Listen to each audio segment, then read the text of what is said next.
ಪ್ರಕಾರವಾಗಿ ಅಮ್ಮುಗಳಾದಿ ಪ್ರಕಾರ ನೀಲಿಯಾಡಿ ಬೀಡು ಅಮ್ಮುಗಳಾದಿ ಕಾಲ ಸಂದರ್ಭಗಳಲ್ಲಿ ಪೂಜೆಗೆ ಚಂದ್ರಾತೀಶ್ವರ ದೇವರ ಪೂಜೆ ಕೊಟ್ಟು ಹಿಂದೆ ಬರುವಂತ ಸಂದರ್ಭದಲ್ಲಿ ತಾನು ಎದುರಾಗಿ ನಿಂತ ವಿಚಾರ ನನ್ನ ಪಾಲಿಗೆ ಬಾಯಾರಿಕೆ ಹಸಿವು ಅನ್ನೋ ಕಾದರಾಗ್ತುಂಟು. ಆ ಒತ್ತು ಪ್ರಕಾರ ಅಮ್ಮುಗಳಾದಿ ಕೊಟ್ಟಂತ ಭಾಷೆ ಏನಂತ ಆದ್ರೆ ದೇವಾದಿಯ ಮುತ್ತಾಯ್ತನ ಸಿರಿ ತಾನು ನೋಡಿದಂತ ಸಂದರ್ಭ ಮನೆಯ ಕುಂಕುಮ ಕೈ ತುಂಬ ತಲೆ ಅಂಧಕಾರವಾಗಿ ತಲೆ ತುಂಬ ಹೂವನ್ನು ಇಟ್ಟುಕೊಂಡು ಬಂದಂತ ಸಂದರ್ಭ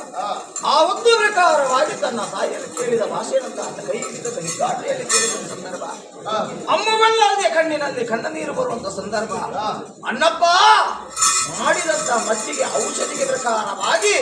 ಫಲಿತ ಇಲ್ಲದ ರೀತಿಯಲ್ಲಿ ಭೂಮಿಕರ ಹಾಕಿದಂತ ಹಾಸಿಗೆಯಲ್ಲಿ ಮಲಗಿದ ಸ್ಥಿತಿಯಲ್ಲಿದ್ದಾರೆ ಅನ್ನೋ ಲೆಕ್ಕ. ಆ ಸಂದರ್ಭದಲ್ಲಿ ತಾನೊಂದು ಔಷಧಿ ಕೊಟ್ಟೆನ್ನು ಬಲವಾಸ ಸಂದರ್ಭ ಆ ಹೊತ್ತು ಅಮ್ಮಗಳಲ್ಲಿ ಕೇಳಿದಂತ ಆದ್ರೆ ಅಣ್ಣಪ್ಪ ನಿನ್ನ ಪಾಲಿಗೆ ಔಷಧಿ ಕೊಡುವಂತ ಲಕ್ಷಣ ನಿನಗೆ ಗೊತ್ತುಂಟ ಅನ್ನೋ ಲೆಕ್ಕ. ಭೂಮಿಗೆ ಹೋಗುವಂತ ಬೇರು ಆಕಾಶ ಹೋಗುವಂತ ಶಿಖರನ್ನು ತರೆದು ತನ್ನ ಹೆಗ್ಗಾಟಿಗೆ 6 ಮಗ ಗುಡಿಸಿದಂತ ಸತ್ಯ